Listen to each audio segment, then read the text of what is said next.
ATV Noticias, al estilo Juliana, llega gracias a Pantene. Un manto de piedras y lodo desde las alturas. Viene al colegio, ¡a la mierda! Un grupo de pobladores asustados atestiguaba cómo el deslizamiento engullía nada menos que un centro educativo junto a varias viviendas. ¡Mira, mi colegio! Ya fuimos, Rino. Ya fuimos, no hay carretera, no hay pase para abajo. No hay pase. Se temía lo peor. Y es que se estaba en horario de clases en la institución educativa.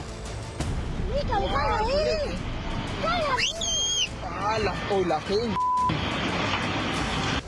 Es la localidad La Perla, Chaupis, en el distrito de Atavillos Bajo, en la sierra de Huaral, a solo 4 horas y media de Lima. De arriba se ha caído el Huayco, mira. Pero vámonos. No, acá no viene ya. Dios mío. No, pero sí.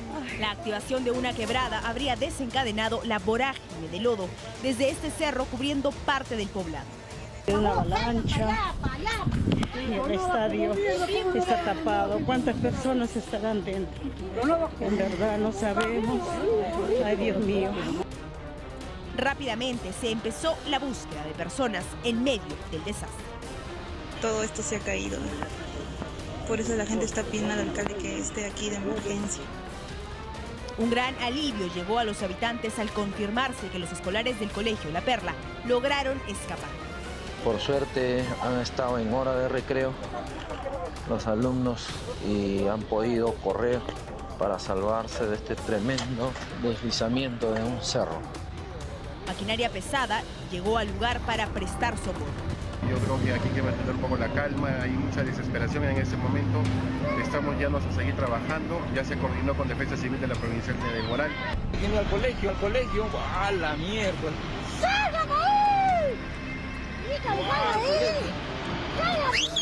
Aquí de emergencia. Más de 10 casas quedaron entre sepultadas y destruidas. Una pobladora sin vida fue hallada en los restos de su predio. La próxima semana, Iris Poma iba a celebrar sus 70 años. Se presume que habrían 4 adultos desaparecidos. Las labores de búsqueda continúan.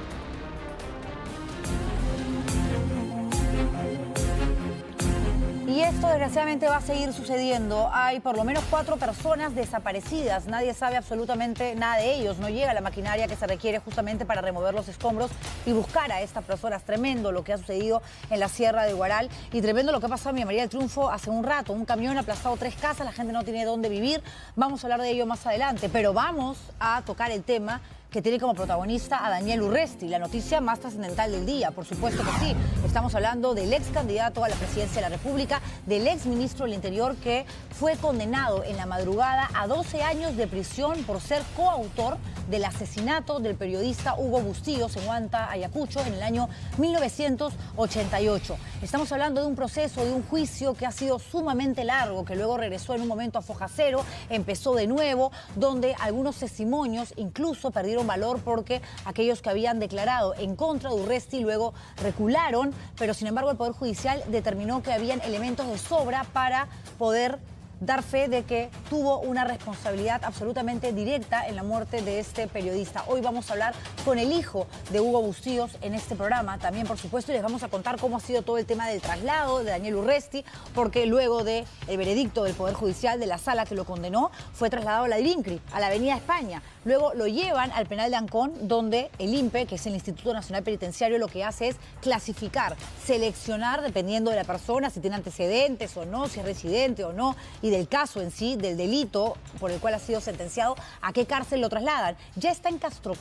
Eso lo han hecho básicamente evitando a la prensa para no hacer tanta bulla, pero hay imágenes de él tapándose, cubriéndose el rostro y ya esposado, por supuesto, luego de escuchar que los próximos 12 años los va a tener que pasar en la cárcel. ¿Puede apelar? Sí, por supuesto que puede apelar. Está en todo su derecho, claro, pero ya hay una condena. Y no es cualquier cosa, porque además el delito es asesinato, nada menos. Señores, y hablando de asesinos y hablando de feminicidas, que hemos estado tocando estos asuntos desgraciadamente durante todos los últimos días, Les quiero contar que el Poder Judicial ya aprobó el pedido de prisión preventiva por 9 meses contra Sergio Tarache. Estamos hablando de este asesino de mujeres que fue capturado recientemente en Colombia. De hecho, continúa todavía en Bogotá porque las autoridades no determinan si va a ser expulsado o si se va a tener que iniciar un proceso de extradición, que eso sucede cuando el país que lo requiere, en este caso el Perú, solicita, pide, porque hay convenios internacionales, que en este caso Colombia, lo mande de regreso para que cumpla acá los 9 meses de prisión preventiva y aquí, por supuesto, se le condena y cumpla pues con su castigo. El pedido del Ministerio Público ha sido evaluado por el 24 Juzgado de Investigación Preparatoria de la Corte Suprema de Justicia de Lima. Hasta ayer, las fuentes del Ministerio Público hablaban de la figura de la extradición. Es mucho más rápido, es menos burocrático, es en realidad más sano para todos, tratándose de un crimen que ha enlutado a toda una familia, que lo expulse Colombia. Pero mientras Colombia no determine a través de su aparato judicial si lo expulsan o esperan a que Perú solicite la extradición, no nos queda otra que ser respetuosos, por supuesto, de las leyes internacionales, de las leyes, en este caso, de Colombia. Tenemos imágenes de cómo estuvo participando en la audiencia este maldito, que además había cambiado el nombre, recuerden ustedes, había ondulado el pelo y estaba a punto de someterse a una cirugía plástica para corregir sus orejas, porque él es conocido no solamente en el Perú, sino también en su natal Venezuela como el Orejas. Es algo que visiblemente lo caracteriza, ¿no? Y ahí estuvo él.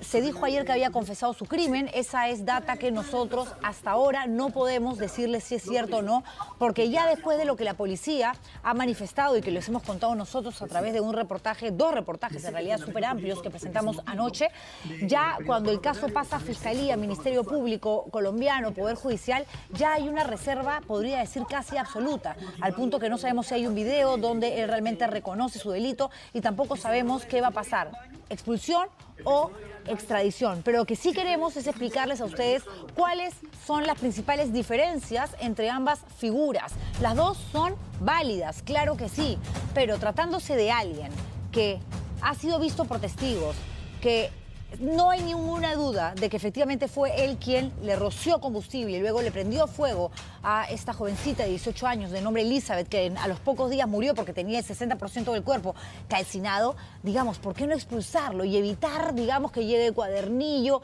y que suceda todo lo que les voy a contar a continuación? Porque cuando se procede a una extradición, el juez de investigación preparatoria, tenemos un cuadro, realiza un cuadernillo, es un expediente, es un documento.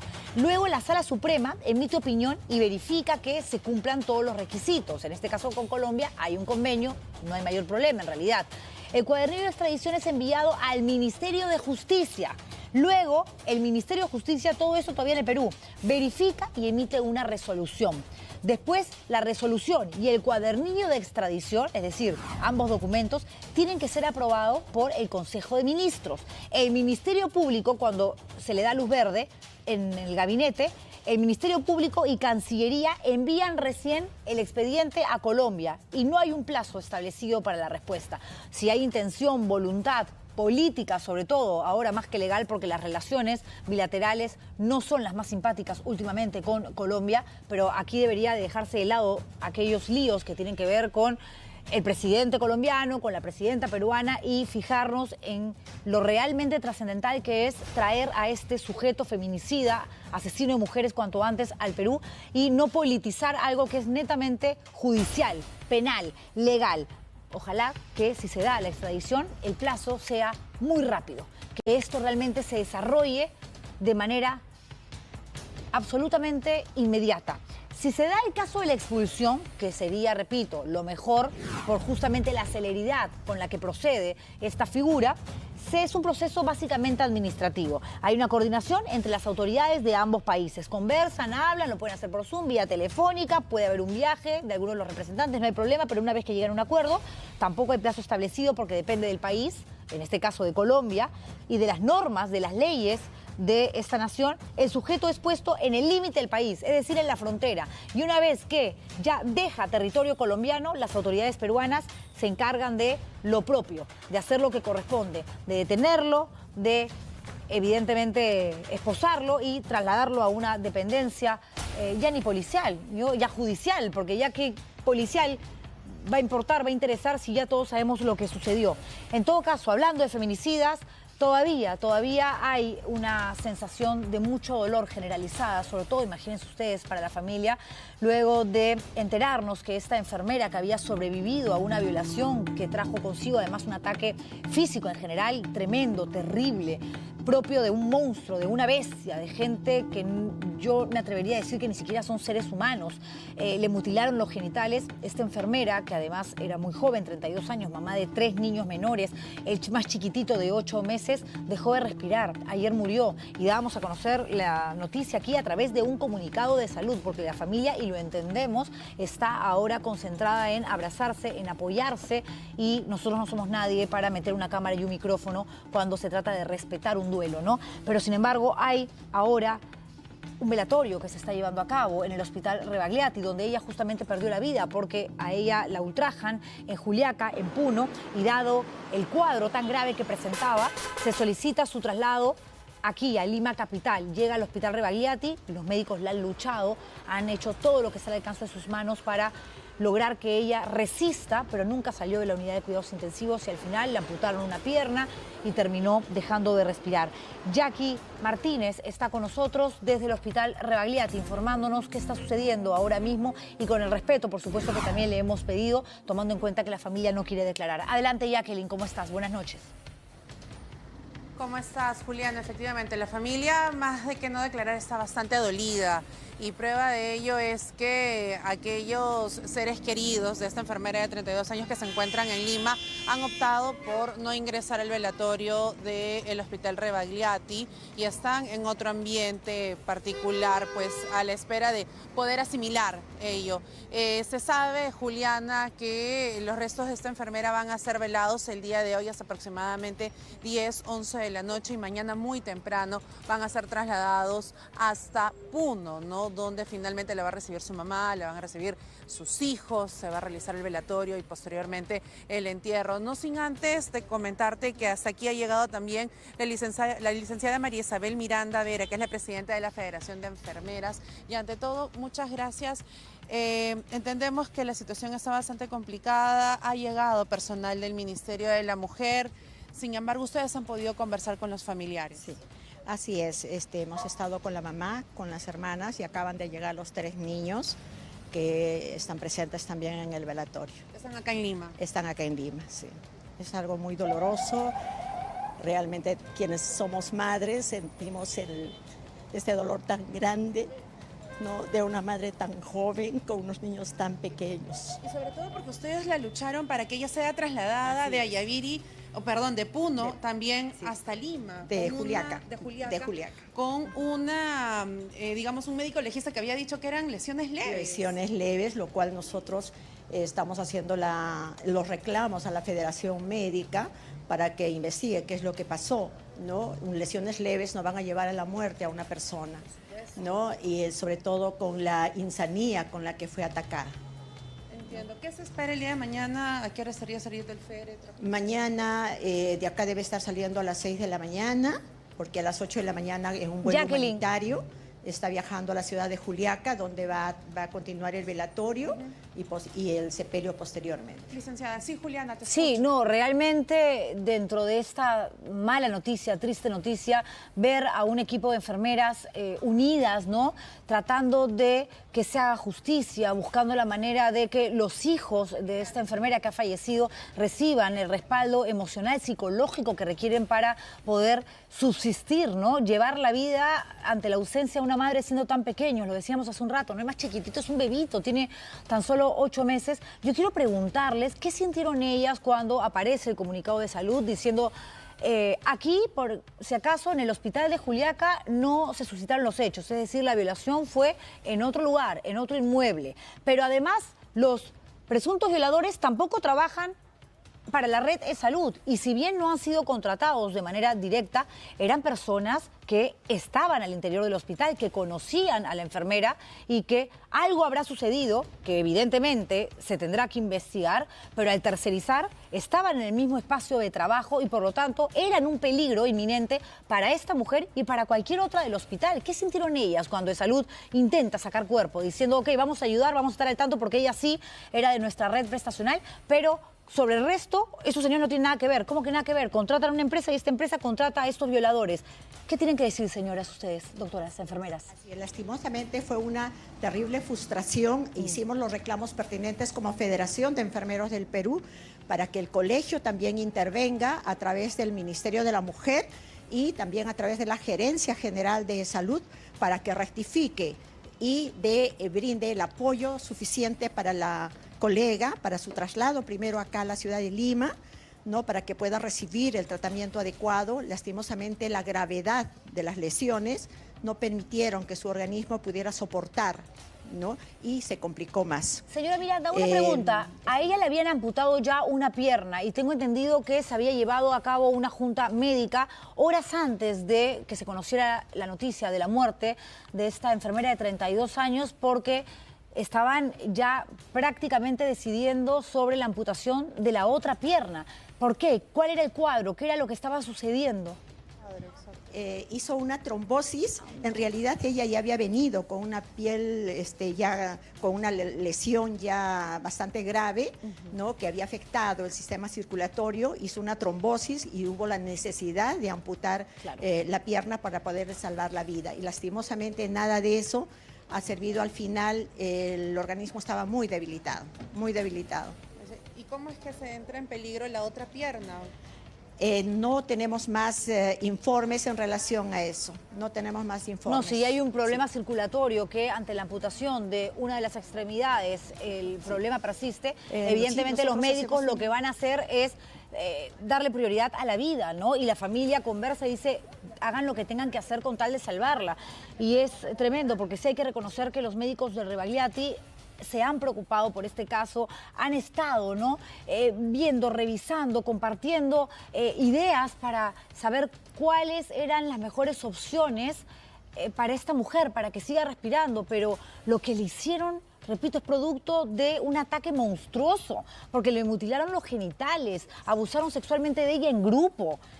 Y pese a ello, y a que los dos principales sospechosos están cumpliendo una pena preventiva, pero están en la cárcel, caramba, o sea, yo siento que no ha existido la energía suficiente, ¿sabe, señora Miranda? La energía, la fuerza, la dureza con la que hay que condenar desde la institución, en este caso desde Salud, desde el Ministerio de la Mujer. Sí, se dicen cosas, hay comunicados, pero no con, de pronto, si quiere decir, llamarlo o pensar, vehemencia, en fin, que yo creo que es con la que uno tiene que opinar o dar cuenta de hechos de esta naturaleza. ¿Qué piensa usted al respecto? Nosotros solo pedimos que la justicia sea contundente, sea clara, sea enérgica, ¿no? Y que todas las entidades que tengan que ver con este caso se pronuncien como debe ser y pueda salir a la luz la sentencia que realmente merecen las personas que han quitado la vida, porque en realidad eso es, han quitado la vida a una madre joven, a una madre que deja en orfandad a 3 criaturas de 6 años, 4 años y 8 meses. Quería saber al respecto, si me permite, Juliana, ¿qué información tiene sobre los pequeños, con quiénes van a quedar? ¿Quién se va a hacer cargo de estos niños? No sé si ustedes como federación también están brindando algún tipo de soporte. ¿Qué han dicho las autoridades? Nosotros estamos al tanto de esto y nosotros pedimos que el Ministerio de la Mujer intervenga e investigue bien. No es el hecho de que simplemente por ser padre uno tenga derecho a la tenencia de los hijos, sino pienso que se debe investigar. No, claro, porque además hay que tomar en cuenta algo. De los psicólogos. Esta mujer era padre y madre para esos 3 niños. Mire el tiempo que ha pasado y del progenitor de las criaturas no se sabe absolutamente nada. Y estos niños tienen que ir al hogar, a la casa donde no solamente existan las condiciones para poder mantenerlos, son 3 niños nada menos, sino sobre todo resguardarlos, protegerlos emocionalmente y darles esa contención que ahora mismo necesitan para salir adelante. El de 4, la de 8 años, son conscientes, evidentemente, y más temprano que tarde van a entrar seguramente a internet y van a saber la manera brutal como acabaron con la vida de su madre. Eso es tremendo, eso no se sana de la noche a la mañana, de pronto no se cura nunca. Uno aprende a vivir con este tipo de traumas, situaciones, tremendo. Gracias, señora Miranda, gracias, Jacqueline, por la información. Y ahora me voy hasta Villa María del Triunfo. Les decía hace un rato que nos han comunicado que ha habido un accidente, que ha caído un camión y que ha aplastado 3 viviendas y que la gente, los vecinos, por suerte no hay muertos, no hay heridos, pero están desesperados porque no tienen dónde vivir. Ese es el lugar que es la casa de estas personas. Así que Carlos Medina nos informa en vivo y en directo. Carlos, estamos viendo las imágenes de cómo se ha volcado este camión. ¿Qué fue lo que generó el accidente? ¿Cómo es que cae? Juliana, ¿qué tal? ¿Cómo estás? Buenas noches. En realidad ha sido impactante la caída de ese camión que ha aplastado a 3 viviendas. Por fortuna, Juliana, no había ninguna persona en el interior. El único herido ha sido el conductor de este vehículo, que ha sido trasladado ya hasta el hospital Caelín, aquí en el mismo distrito. Pero lo cierto y la gran consulta que se hacen todos los vecinos es cómo es que este camión intentaba pasar por esta zona de difícil acceso en realidad, Juliana, porque nosotros hemos tenido que subir hasta este punto, digamos, caminando. Es bastante complicado que un auto pueda subir. Y Armando, si le mostramos un poco la zona por donde este vehículo ha estado intentando pasar, mira, son escasos pasos que puede él pasar, son 2, 4, 5 y 6 pasos, contando la zona que ya ha cedido en este lugar y que finalmente ha caído, Juliana, pero la preocupación de los vecinos es precisamente lo que tú mencionabas. ¿Dónde van a pasar la noche el día de hoy? Porque todo ha quedado prácticamente aplastado por este vehículo y que tenemos que tener en cuenta los representantes de esta empresa, pues no están aquí a esta hora de la noche. Señora, ¿cómo está? Buenas noches. ¿Qué le han indicado hasta el momento? ¿Qué va a pasar con su casa? Hasta el momento no me han indicado nada porque yo no estuve presente, he llevado al hospital a mi madre. Mi madre tiene 85 años, en la cual yo la atiendo a ella. Me doy con la sorpresa de que el carro se había caído en mi casa. ¿Ha quedado algo de su casa? Nada, yo he sido la más perjudicada acá. ¿Dónde va a pasar la noche? No sé dónde va a pasar la noche, porque mira, no hay nada en mi casa. Ahora la empresa no dice nada, al menos a mí no me ha dicho nada porque no estaba en mi casa. Carlos. Digamos, este es uno de los 3 casos, Juliana. Sí, una pregunta. Representantes de la Municipalidad de Villa María del Triunfo no ha llegado a la zona para ver la manera de ayudar a esta gente, por lo menos para decirles aquí hay un espacio, un local municipal, vengan a pernoctar el transcurso de los próximos días, el tiempo que se requiera mientras encuentran un lugar para vivir, de pronto algún familiar que los albergue, no sé, pero acá estamos viendo gente joven, estamos viendo adolescentes, estamos viendo adultos mayores, por Dios, ¿cómo es que se van a quedar así en la calle como si nada hubiese sucedido? No tienen dónde vivir, un camión ha aplastado sus casas y nos enteramos nosotros y en la municipalidad no se enteran, pregunto, Carlos. Tal cual como si nada hubiese ocurrido aquí, Juliana, señora, ha venido aquí. Sí, tenemos un problema con el audio, parece, pero ya Carlos nos responde y nos dice no.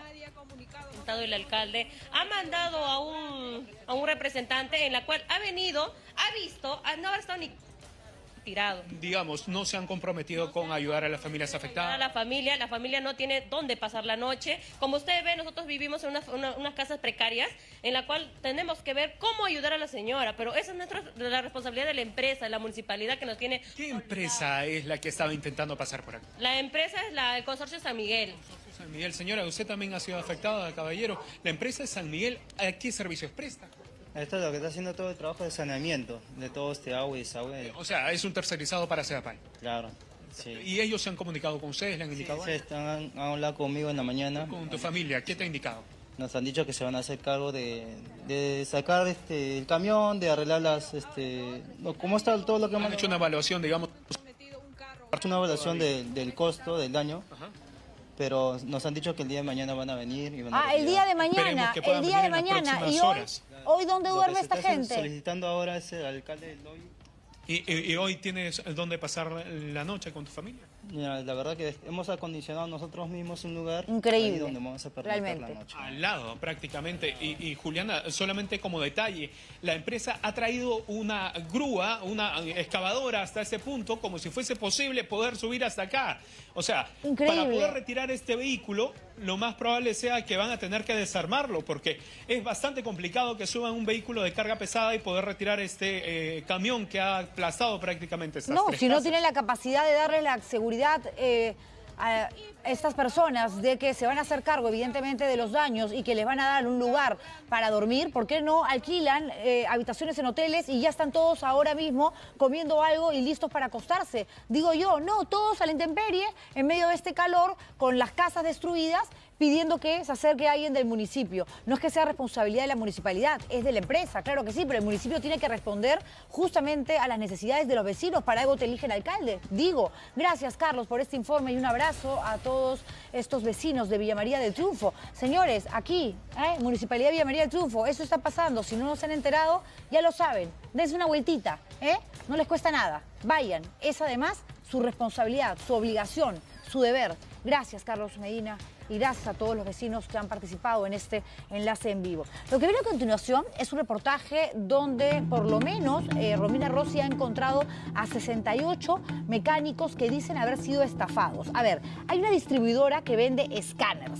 ¿Para qué? Para que la gente que tiene un taller de autos pueda hacer un diagnóstico de los vehículos que van llegando a través de las computadoras de estos vehículos. Los escáneres no son hechos en Perú, son hechos por una empresa china, pero hay una distribuidora, que es la peruana, la que los compra y los vende en el Perú. Resulta que de pronto, claro, salieron como pan caliente, ¿no? En diferentes talleres, mecánicos hicieron su chanchita, ahorraron porque esto no es barato, es carísimo, y pudieron adquirir los equipos, pero se empezaron a malograr y uno salía a decir no funciona, el otro no prende, y cuando van a la distribuidora no da la cara y se logran comunicar con los representantes de la empresa china y dicen, ¿perdón?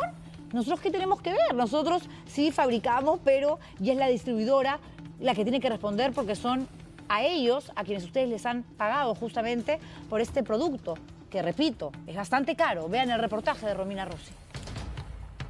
Haz una buena inversión, trabaja tranquilo y compra tu equipo como todos los talleres grandes en OB2 Soluciones. En OB2 Soluciones. Dicen brindar soluciones, pero lo único que han encontrado los compradores de esta empresa han sido problemas. No nos han dado solución, no nos han dado cara, no nos han dado mayor explicación. Damos una denuncia hacia ellos y lo que nos responden es con amenazas, no con soluciones. Aseguran que la empresa OBD2 Soluciones los estafó y nadie los ayuda. Queremos hacer llegar ante Indecopi. ¿Cómo es Indecopi? Puede pasar eso. O sea, supuestamente ustedes defienden al consumidor. ¿Lo han hecho hasta ahora? No. Supuestamente ustedes defienden la marca que pertenezca a los verdaderos. No. ¿Dónde estamos? Los hermanos Bada tienen su taller Bada Motors hace 3 años. Ellos confiaron en OBD2 Soluciones, distribuidora de los productos chinos Launch. Decidieron modernizarse y les compraron un escáner para revisar las computadoras de los vehículos y así poder repararlos. A los 5 meses de haber utilizado, voy a escanear un carro y de pronto me sale un aviso que no podía escanear más el carro, como que el escáner bloqueado. Entonces llamé a la empresa que me vendió, me dijeron que ese no era un problema de ellos, sino más bien un problema del proveedor, del Launch. Sin embargo, al comunicarse con Launch, descubrieron la verdad. Nos dicen, ¿sabes qué? La verdad ellos tienen una deuda pendiente con nosotros y es por eso que todos los equipos que han sido vendidos en el año 2022 lamentablemente pues han sido bloqueados. La deuda que tendría ODB2 Soluciones con Launch es de $300.000, según la empresa china. ¿Cómo respondió ODB2 Soluciones a esto? Ya no nos contestaban los teléfonos, los correos. Como los hermanos Bada, hay 68 personas de talleres en todo el Perú con los mismos problemas. Uno de ellos es este hombre que llegó desde Huancayo. Oculto mi identidad esta vez, ¿por qué? Porque tengo miedo que puedan recurrir entre mi familia y obviamente no estamos nosotros como taller pequeño en la capacidad quizá de blindarnos o de buscar algún tipo de solución ante esta empresa que ya ha sido denunciada inclusive por intentar o por amenaza de muerte. Ya mi gente está averiguando dónde queda su taller. Ya mi gente está averiguando dónde vive su mamá, su papá, su hijo. Va, parcero, si usted no quiere tener un problema ni el perro hijo con nosotros, alíñese con 16.000 soles, parcero. Es que estos son los audios que han llegado a algunas personas que se han atrevido a denunciar a ODB2 Soluciones públicamente. Detrás de la empresa ODB2 Soluciones hay varias razones sociales. Todas llevan a esta dirección en Mayorazgo a Tevitarte, donde nosotros también llegamos buscando una respuesta. ¿Usted no trabaja aquí en este local? No, Nada tiene que ver con OB2. no tengo nada que ver con OB2 Soluciones, señorita. Así se negó la persona quien dijo ser Boris, pero no tener nada que ver con OBD2 Soluciones. Pese a que su número nos lo dio un trabajador del mismo local. Pero si creía que ahí terminaba, escuche bien, que hay más. El hombre que promociona en redes a OBD2 Soluciones es Emmanuel Jesús Solórzano Ñaupal. Su empresa le vendió la patente de Launch, empresa china que produce los equipos para los vehículos, a Jennifer Noeli Huamanco Chachín. Ambos aparecen en una reunión con el representante legal de Launch, a quien le piden una suma exorbitante por devolverle la patente de su propia empresa. Le pido sus precios. Tendría que hacer las consultas, pero yo te imagino que debo tener un margen de ganancia en base a lo que he comprado, ¿no? Que son 2 millones, que ha sido la inversión que se ha realizado. 2 millones de dólares. Ambos han sido denunciados. Asimismo, la denunciada indica que el pago por el derecho de uso de la marca en Perú es de $25.000 al mes, monto que también le es exigido al representante legal de Launch y propietario de la marca para cesar con el uso de su propia marca. Buscamos a Jennifer Huamán en su casa. Así nos respondieron. Buenas, con la señorita Jennifer Huamanco Chachín. ¿No se encuentra de parte? Somos de ATV Noticias al Estilo Juliana. Estamos buscando comunicarnos con ella por una denuncia. No se encuentra. ¿Nos puede dar algún teléfono para poder comunicarnos, por favor? En el año 2012 ellos patentaron la marca Launch ante Indecopi. No sé cómo, pero yo no entiendo, no es como que mañana alguien vaya a Indecopi, patente Coca-Cola y mañana es dueño de Coca-Cola, ¿no? Todas estas personas que denuncian a ODB2 Soluciones han ido hasta Indecopi. ¿Cómo los han tratado? Escuche y saque sus propias conclusiones. Indecopi, cuando uno va a denunciar, dicen que no podemos hacer la denuncia, porque supuestamente nosotros no somos el usuario final, que el usuario final sería el taxista, por ejemplo, a quien nosotros damos el servicio. Vamos a Indecopi, tampoco nos atienden. Entonces, ¿a quién recurrimos? Una estafa de $340.000, de los que ODB2 Soluciones no quiere responder.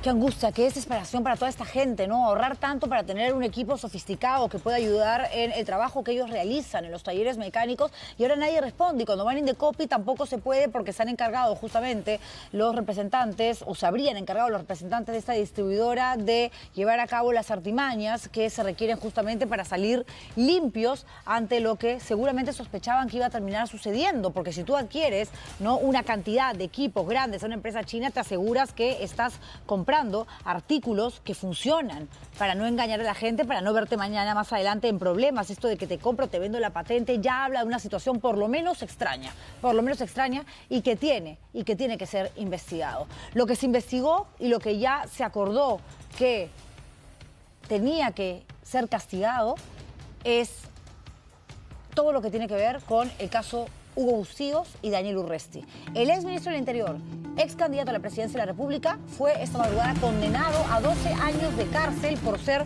coautor del asesinato de este periodista que perdió la vida en 1988 en Huanta, Ayacucho.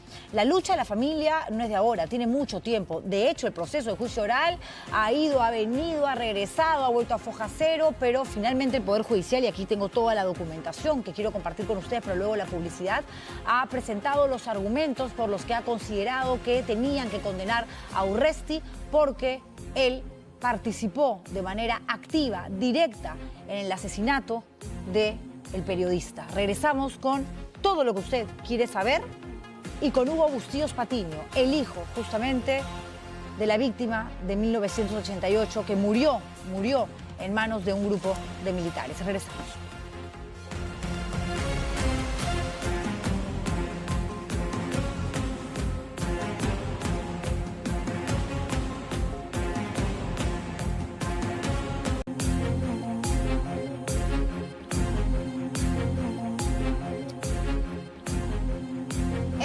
estado haciendo un vivo a través del Facebook de ATV Noticias durante la pausa comercial, cosa que me gusta además, porque ya como que nos relajamos un poco, leo los comentarios, mando saludos y la paso bien. Antes lo hacía siempre, pero luego como a veces también la paciencia se me agota, aparecen los haters ahí y ya no tengo de verdad tan buen humor. Ahora es el momento de hablar de aquello que ustedes estaban esperando y que tiene que ver con Daniel Urresti, porque eso sucedió en la madrugada. En realidad la lectura de la condena, de la sentencia, de los argumentos del Poder Judicial, de la sala que finalmente sentenció a 12 años de cárcel por el asesinato del periodista Hugo Bustíos en 1988. A Urresti duró más de 7 horas y media, 8 horas. Y de pronto ustedes se han perdido detalles que creo que es importante que conozcan. La tercera Sala Penal Superior Nacional Liquidadora Transitoria, a cargo del juez Juan Santillán Tuesta, dictó esta pena contra el ex candidato presidencial acusado por el asesinato del corresponsal de la revista Caretas, Hugo Bustíos, el 24 de noviembre de 1988 en Ayacucho. En el momento del crimen, lo que ha determinado el Poder Judicial, y ya estamos hablando de una sentencia, aquí no hablemos ya de algún término condicional, de un supuesto, de un presunto. Hay una condena que es apelable. Sí, claro que Daniel Urresti va a apelar y de hecho ya debe estar trabajando con su equipo legal porque la cara que tenía ayer era de devastado, por supuesto. Él estaba, creo yo, seguro de que realmente no iba a irse a la cárcel. De pronto, sí, una condena, pero no de cárcel efectiva. Lo llevaron a la Dirincri de la Avenida España. De la Avenida España lo llevaron a el penal Ancón 2 para determinar a través del INPE cuál iba a ser la clasificación, a qué cárcel finalmente iba a ir para cumplir esta pena de 12 años. Y ya está en Castro. Vamos a hablar el momento justamente de la sentencia, cuando se le comunica que es culpable. Impartiendo justicia a nombre del Estado peruano y resolviendo el conflicto jurídico falla, condenando a Daniel Belisario Urresti Helera como coautor de la comisión del delito contra la vida, el cuerpo y la salud en la modalidad de asesinato bajo la circunstancia agravada de alevosía, en agravio de Hugo Bustíos Saavedra y en grado de tentativa en la modalidad de asesinato en el mismo tipo penal en agravio de Eduardo Jenny Rojas Arce. En tal virtud, le impusieron 12 años de pena privativa de libertad efectiva, que computada desde el 12 de abril de 1923, vencerá el 11 de abril del año 2033. En consecuencia, se ordena el internamiento al establecimiento penitenciario que designe el Instituto Nacional Penitenciario. Señor fiscal. Muchas gracias. Conforme con la sentencia, señor Ritrovates. Gracias. La parte civil. Conforme, señor magistrado. Gracias. La defensa. Interpongo recurso de nulidad, señor magistrado, el cual fundamentaré por escrito dentro del plazo de ley. Tiene el plazo correspondiente para que pueda fundamentar el recurso interpuesto. Gracias. Bueno, en un momento, ¿no?, se voltea a Daniel Urresti, lo acaban de ver, y tranquiliza a su familia, ¿no? De pronto, pues, ya ante una situación de esta naturaleza, lo esposan, ¿no?, le ponen un chaleco, lo retiran como un condenado que ya es.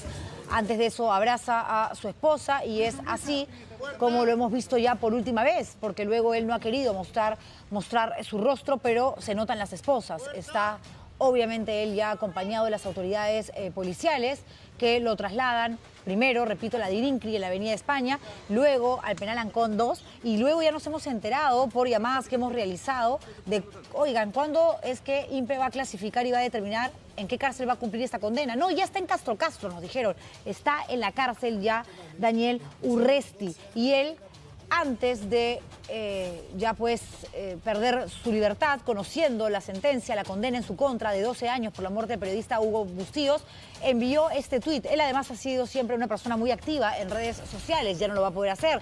Daniel Urresti, enfrentar a los grupos de poder tiene su precio. Combatir a un gobierno con casi 70 muertos tiene su precio. Exigir que se largue un Congreso con más del 90% de rechazo tiene su precio, un precio que estoy dispuesto a pagar. Seguiré luchando para conseguir #justicia para Urresti. A ver, tratar de llevar hacia lo político un caso que tiene que ver con un asesinato, a mí me parece no solamente un error, sino un abuso por parte de Daniel Urresti, porque el Poder Judicial ha sido muy puntual a la hora de determinar las razones, los argumentos por los cuales merecía una condena con pena efectiva deuda de cárcel. Son muchos en realidad. Yo he hecho aquí una especie de resumen, ¿no? El tribunal primero desbarató los argumentos de Urresti. Por ejemplo, él había dicho que no conocía a Hugo Bustíos. El colegiado concluyó que sí lo conoció y que sabía que era periodista, sabía que era un corresponsal de la revista Caretas en un momento muy convulsionado del país. Efectivamente, Daniel Urresti era un militar que era el encargado de la inteligencia y contrainteligencia en esta zona, en Huanta, Ayacucho, en la década de los 80, 1988 para ser exacta, que es cuando matan a Hugo Bustíos.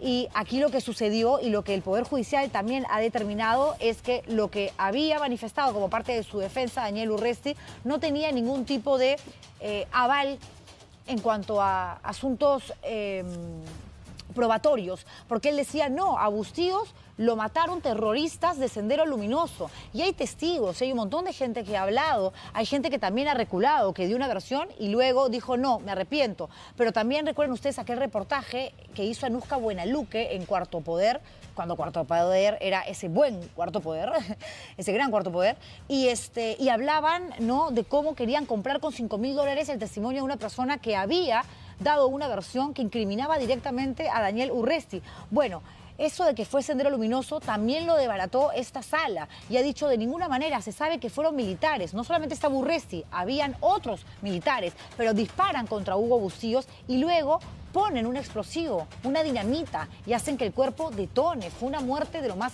cruel, lo asesinaron de una manera absolutamente repulsiva y evidentemente el Poder Judicial lo que ha hecho es decir, a ver, Urresti dice que no salió de la base de Castropampa el 24 de noviembre del 88, cuando matan a Hugo Bustíos, el día del crimen, porque tenía supuestamente una orden de inamovilidad. El tribunal ha concluido que sí salió con un grupo de 6 personas. ¿Para qué? Para asesinar a Bustíos. El tribunal también concluyó que el muro perimétrico de la base de Castropampa se construyó en el 88 y no en el 86. ¿Y por qué es importante este dato? Porque supuestamente él no había visto lo que había sucedido, razón por la cual no había comunicado a sus superiores. Y este cerco todavía no existía cuando matan a Hugo Bustíos. Son muchos en realidad los argumentos. Se trata de una condena sólida en cuanto a elementos probatorios. Y de este tema también se ha manifestado Rafael López Aliaga, archienemigo políticamente hablando de Daniel Urresti, pero que no ha querido meter el dedo en la llaga y más bien ha dejado abierta la posibilidad de ir a visitar al propio Urresti. Escuchen. Mire, no, es que póngase el caso de los nietos de Urresti, de familia. Yo creo que en este momento es apoyar a la familia, ¿no? El Urresti ya es militar y sabe cómo defenderse, pero más me preocupa, ¿no?, la familia, pues. Y sobre todo con es que los niños no tienen la culpa, pues. Los niños no tienen la culpa. Y la señora de Urresti también me parece una excelente persona, la conozco. La señora Urresti también, le digo una cosa, él ha sido mi amigo y sigue siendo mi amigo, yo lo he considerado mi amigo siempre, ¿eh? Yo cuando él me atacaba le ponía Porky Love Urresti, ¿no? Pero ahora no quiero, digamos, opinar más, quiero darle un mensaje, ¿ya?, a su familia de amor y cariño, ¿ya? Sobre todo a los nietos, que estaba pendiente, ¿ya?, un almuerzo con sus nietos y él, ¿no? Y pienso tenerlo pronto, ojalá que pueda liberarse. ¿O va a visitarlo, Puedo ir también, sí, si me acepta, ¿no? Bueno, Rafael López Aliaga respondiendo a su estilo, no terminando de aterrizar. Y este es un asunto que, sí, ya ha sido aterrizado, repito, porque hay una condena de 12 años. Que puede apelar Daniel Urresti, sí, hemos escuchado a su abogado también diciendo que en el plazo que corresponde y que manda la ley va a presentar los argumentos para que se quede sin efecto esta sentencia. Pero es algo que, repito, no es resultado de un proceso, un juicio oral que ha durado muy poco y donde de pronto no se han revisado todos los elementos que se necesitan reunir para llegar a una conclusión como la de privar de la libertad a una persona y condenarlo de coautor de un asesinato, que no es poca cosa. Aquí esto se ha investigado duro y parejo durante un montón de tiempo. De hecho, regresó el caso a Foja Cero y nosotros estamos listos ya para conversar con Hugo Bustíos Patiño, hijo del periodista asesinado en 1988. Hugo, buenas noches. Buenas noches. Buenas noches, Juliana. Muy amable por permitirme este espacio y poder expresar sobre el caso de tu padre. Gracias a ti por aceptarnos una entrevista. Sabemos que no estás en Lima y pese a ello dijiste no hay ningún problema, podemos conversar. el duelo, el dolor es algo con lo que uno, con el tiempo, aprende a caminar, ¿no? A sobrevivir. Pero la indignación por falta de una condena, de un castigo para los responsables es algo que no te permite sanar, ¿verdad? ¿Esperabas esta condena? ¿Esperabas más del Poder Judicial? Mira, Juliana, este tipo de noticias de veras que nos produce calma y fortalece esa esperanza. Tantos años de lucha para llegar a este punto, de veras que de por sí es muy sanador. El tan solo hecho de que lo hayan condenado al señor, sin importar la cantidad de años, esto demuestra de que estuvimos siempre en la razón. El señor, por más argumento que dio en todo el proceso, pues simplemente los jueces negaron y nos dieron de una u otra manera la razón. Y en este punto, Juliana, no es que de repente haya ganado este caso, sino es simplemente, de veras, nosotros nos sentimos como una victoria para la justicia. Porque ver a mi madre tantos años de veras lidiar con todo esto, quizás para las personas que desconocen de este caso, 34 años de repente para ellos dicen, pero ¿por qué recién aparece este caso? Quieren perjudicarlo. Y nosotros nos enfocamos en un punto en concreto. Nosotros no nos estamos metiendo con el Urresti político, el Urresti padre, sino el Urresti militar, que el capitán Arturo. Un rol en el año 88 aquí en Huantayacu. El capitán Arturo, hay un tema que creo que es importante que la gente sepa, ¿no? En tu caso, Hugo, tú acompañaste a tu papá y lo contaste, ¿no? A hacer un reportaje y también participaste de manera activa en el proceso, en el juicio oral, diciendo, aquí estoy yo como testimonio, soy el hijo, pero también una persona que puede dar fe de que mi padre ya venía recibiendo amenazas por parte de militares.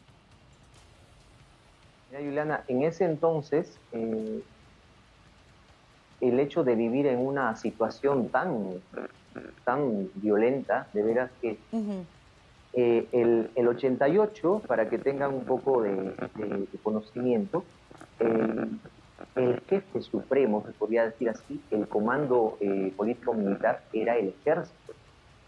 Y prácticamente los derechos de los ciudadanos ya quedaban relegados.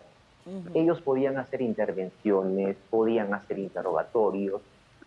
Es por eso que hubo tantas denuncias, más de 60 denuncias el año 88. Entonces, pasar por agua tibia esa situación, de veras que para todas las personas que han vivido y conocen de este tema, es sí. Y para mí, como niño en ese entonces, ya era común, Juliana, ver o acompañarlo a mi padre, ver personas decapitadas, niños asesinados, casas destruidas. Quizás para cualquier niño en la actualidad eso puede ser traumático, pero para nosotros ya era común. No, y además en tu caso en particular más aún porque, claro, eras el niño hijo de un periodista, ¿no? Que recibe información y le toca ver y vivir experiencias de pronto anómalas para cualquier otra criatura, ¿no? Eso es lo que suele suceder. Pero ahora leíamos el comunicado vía Twitter que hace público Daniel Urresti, luego de saber que ha sido condenado a 12 años, y habla básicamente de un castigo producto de una venganza política. ¿Qué tienes que decir tú al respecto? Mira, Juliana, el señor siempre ha argumentado y es él quien ha tratado de politizar este caso, tratando de otra manera meterse a la política para ganar inmunidad, ganar notoriedad y hacerse, o más que nada, victimizarse todo el tiempo. Si hubiese tenido quizás un poquito de dignidad, el señor pues hubiese primero solucionado temas legales para poder simplemente desarrollarse en el área que él desee. Pero para nosotros, de veras que nuestro objetivo siempre ha sido el tema de justicia, no venganza. Simplemente que el señor asuma las consecuencias de sus actos. Aquí no cabe, Juliana, el tema de los pretextos, el tema de de poder quizás victimizarse. No es así. La lucha que nosotros hemos tenido por tanto. De acuerdo, yo recuerdo que en varias oportunidades que he entrevistado a Daniel Urresti en su calidad de político, de ministro, de ex candidato a la presidencia, es evidente que todos los que lo hemos entrevistado hemos hablado del caso Hugo Bustíos, ¿no? Porque era la mochila que él cargaba y con la que él se presenta al escenario político. Él lo decidió así, como bien tú lo mencionas. Y él siempre hablaba del famoso testimonio de Amador Armando Vidal Sanbento, alias Ojos de Gato, quien estuvo también destacado en aquella época en la base militar de Castropampa y que había dicho que Urresti encabezó el operativo para acabar con tu padre y luego reculó, y ese era un poco el argumento de defensa que usaba Urresti para decir, pero mire, los testimonios, los que supuestamente me incriminan, ahora reculan y dicen que yo no tengo nada que ver porque efectivamente yo ni siquiera me enteré.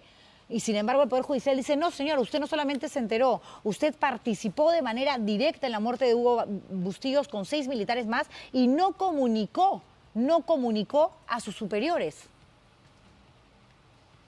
Él como jefe del grupo de inteligencia, Juliana, él estaba informado al 100% de todo lo que pasaba en la ciudad. Él simplemente, el señor quiso ver como que hubiese llegado a Huanta como una especie de turista, ¿verdad? Y quedarse en el cuartel y no salir, simplemente tener hay un trabajo de oficina. Importante lo que tú dices, porque la función que cumplía en la década de los 80 en Huanta, Ayacucho, Daniel Urresti, quien era llamado Capitán Arturo, era de jefe de inteligencia y contrainteligencia. O sea, es imposible pensar siquiera que algún tipo de evento violento por parte de los terroristas, sobre todo Sendero Luminoso, y de los militares que también abusaron y cometieron delitos contra los derechos humanos, no lo supiera él. No lo supiera él, además, en una localidad, en una ciudad, en un pueblo donde evidentemente todo el mundo sabía lo que sucedía, porque tú mismo lo has contado y la gente que ha sobrevivido al terrorismo, sobre todo en Ayacucho, también narra historias tan terribles como las que tú nos cuentas, nos transmites, ¿no? Que caminabas y veías gente decapitada y no sabías si habían sido asesinados por militares, por terroristas. En fin, eso es algo que también se ha desbaratado. El Poder Judicial ha dicho que no, y que tampoco es cierto que Vidal lo inculpó por una venganza personal, porque según Urresti, cuando trabajaba en contrainteligencia, el ejército lo había denunciado por una serie de irregularidades. Los jueces han determinado que ese argumento no tiene nada para beneficiar a Ojo de Gato, así era conocido este militar, Ojos de Gato, porque él ya había sido implicado en el asesinato. Es decir, así yo eche a Urresti o le trate de salvar la vida, ¿cuál es el objetivo si yo ya estoy incriminado? Si se sabe que fueron 7 con Urresti los militares que fueron en busca de Hugo Bustíos para acabar con su vida de una manera muy cruel y sangrienta. Le disparan, lo hieren con armas de fuego y luego hacen que detone sobre su cuerpo una dinamita, un explosivo, una historia espantosa realmente. Y hay varias versiones, y no sé si estamos con Hugo Bustíos otra vez, estamos logrando una comunicación. Él está evidentemente en Ayacucho. Le pedimos muy temprano poder conversar con él, porque no solamente es el hijo del periodista muerto en el 88, sino porque además él ha participado como parte de las personas que han dado su testimonio durante el juicio oral, que ha sido un proceso de idas, de venidas, que en un momento también se politizó y mucho, claro que sí, pero yo creo que esta condena no es política, por favor, no es política. Yo no creo que la sala con estos jueces se presten a un juego de esa naturaleza. Eso no quiere decir que Daniel Urresti no tenga derecho a apelar, por supuesto que sí, como cualquier persona, pero aquí ya estamos hablando de un condenado, de una persona sentenciada a 12 años de cárcel efectiva por ser coautor de un asesinato. Una poca cosa. Voy a la pausa comercial y regreso conversando con Hugo Bustíos Patiño, el hijo del periodista muerto, a quien, según el Poder Judicial, mató Daniel Urresti junto a un grupo de militares en Huanta, Ayacucho. Volvemos.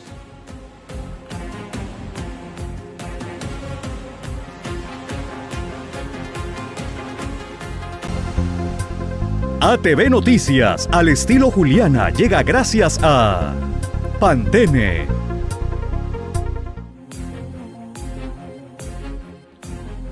A ver, seguimos aquí en el programa conversando con Hugo Bustíos Patiño, el hijo del periodista asesinado en 1988, el hijo que ahora mismo dice, por fin mi familia encontró la justicia luego de años de lucha.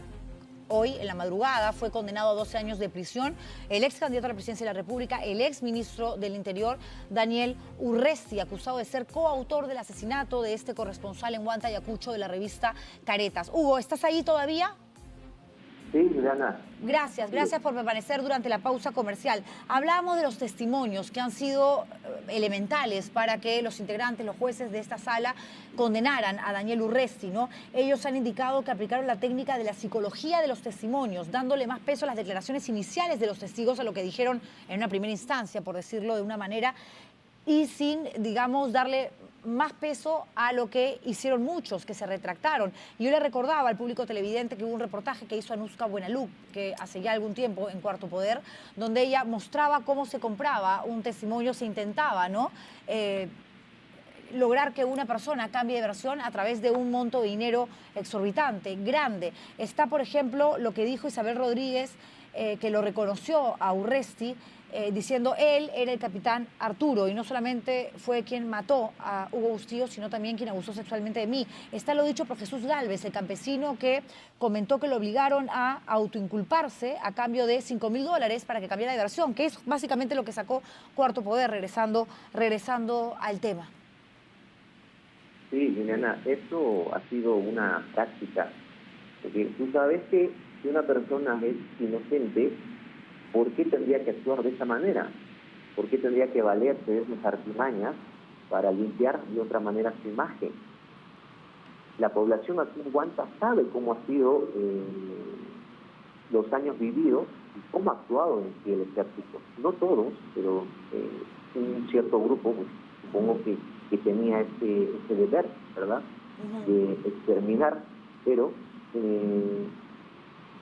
ante tanta situación como esta, de veras que es hasta vergonzoso, Diana, porque por la misma testigo, la señora Isabel, en ciertas ocasiones nos manifestó que tenía miedo porque la estaban de otra manera acosando y presionando, coaccionando para que pueda desistir y optar por el silencio.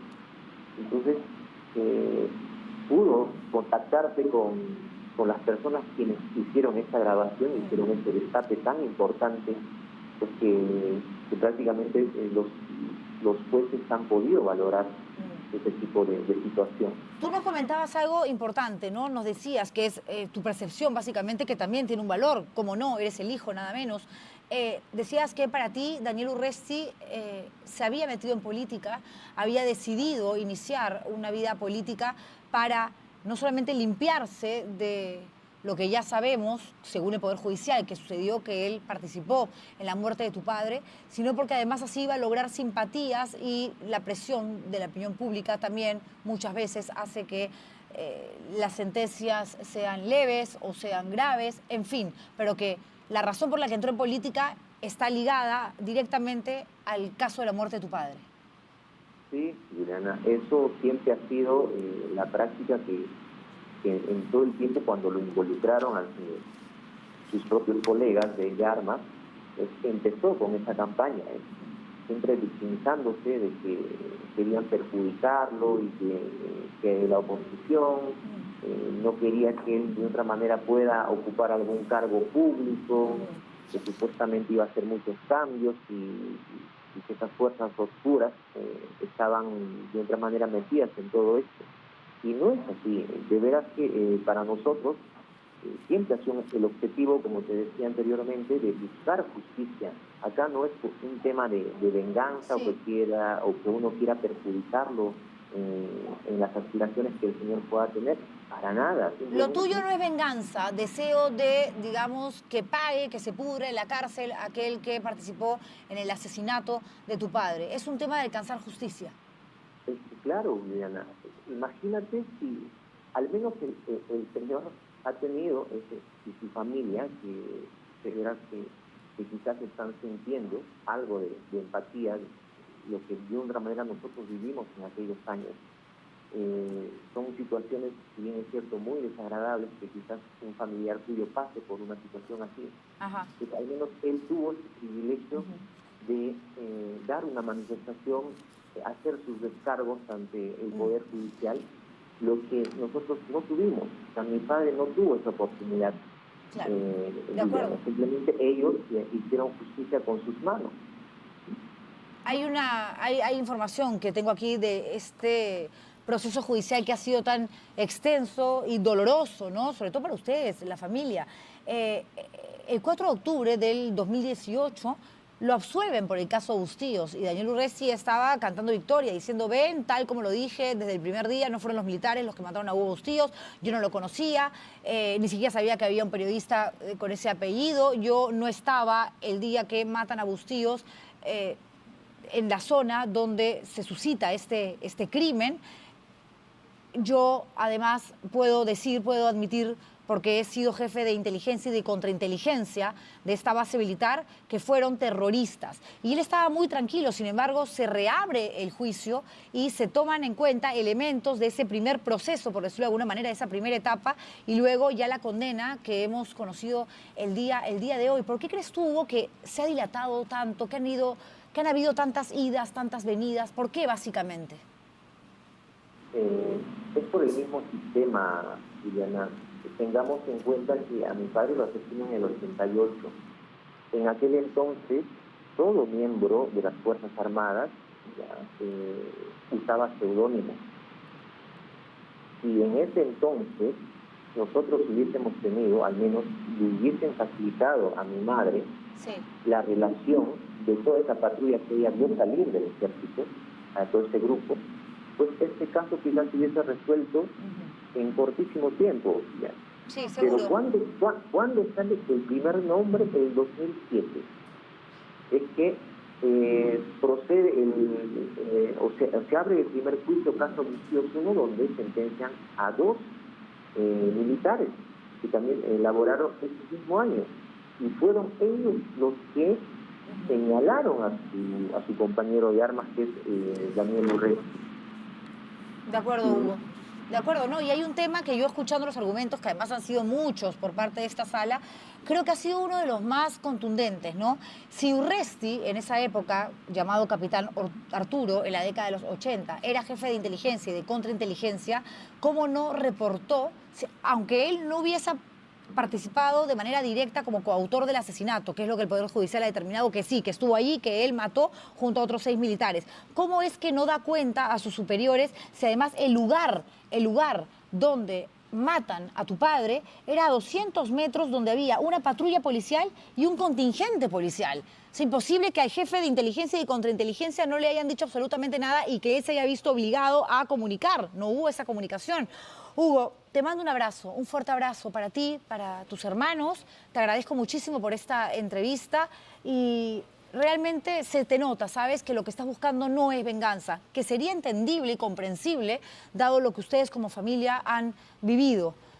Pero sin embargo, cuando hablas de la necesidad de encontrar justicia, que es lo único que te interesa, más allá de los años de pena y condena, no sé más que manifestar la clase de persona que eres, ¿sabes?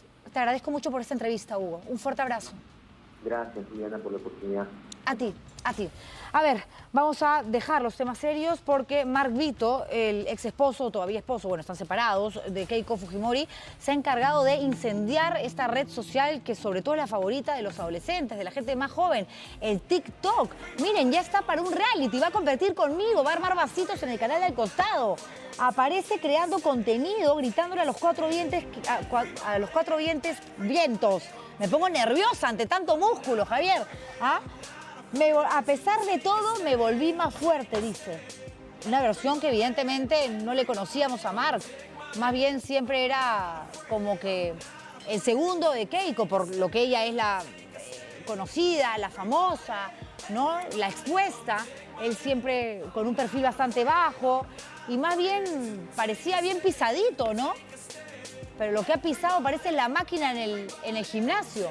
Y Keiko está bastante mejor desde que se separó también, si hablamos en términos físicos. A los dos les ha venido bien, por lo menos, a lo que muestran las imágenes, la separación.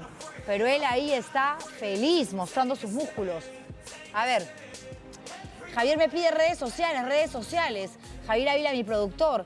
Y yo, sí, he estado en las redes sociales en la pausa comercial, primero en el Facebook de ATV, luego a través de porque falló internet, como siempre pasa en el canal, en mi Instagram, en un vivo. Pero yo más que hacer redes, quiero saludar primero a Javier Ávila así públicamente, que es mi productor, mi socio, mi amigo. Ahí están algunas fotos que hemos rescatado. Un periodista de esos que no se encuentran fácilmente en este camino, en esta ruta que decidimos seguir algunos, donde hay gente increíble, pero también hay mucha chaveta, mucho maleteo, mucha envidia. Y Javier es un tipo con un humor espantoso, tiene un carácter terrible, pero es un hombre amoroso con su familia, es un jefe duro, porque en el periodismo hay que actuar duramente, sobre todo cuando tienes el cargo de productor general de un programa de esta naturaleza, pero es un amigo incondicional, es un tipo sumamente honesto. Yo escribí hoy en redes y decía, lo conocí hace ya más de 6 años en Latina. Me dijeron, él va a ser tu productor, y a él le dijeron, ella va a ser la conductora. Y me miró con cara de, oh Dios, ¿qué me va a pasar ahora? Pero puedo dar fe de que cuando empecé a recibir algunos ataques, que nunca faltan, me defendía porque es un tipo justo. Cuando no me tiene que defender y cuando me tiene que dar mi chiquita, olvídense, es un verdugo. Pero qué importante es para un periodista que sale y dar la cara todos los días, como es mi caso, tener a un socio en el que confías al 100%. Porque a mí me pueden decir, oye, Juliana, me llamó la atención Javier, y lo creo. Oye, Juliana, ¿qué? Javier no me contestó porque está en clases y cuando está con sus alumnos se concentra porque ama también la parte académica. Lo creo, pero que alguien me diga, oye, a Javier le han dicho que haga tal reportaje para favorecer un político. Oye, Javier está, jamás pongo las manos al fuego por Javier Ávila, es de lo más correcto. Además es un hombre que se ha hecho en la calle, en el periodismo, como los verdaderos periodistas, más allá de los títulos, de las carreras. Lo que te hace periodista es la calle, sudar la gota gorda, estar en el lugar de los hechos, narrando una historia. Luego conviértete en productor general, en conductor, en director de cámara.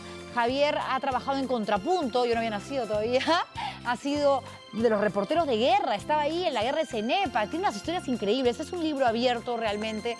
Yo voy a vivir agradecida con él, no solamente por su honestidad, por su decencia, sino por la amistad, porque yo tengo un carácter jodido, a veces, no siempre, ¿ya?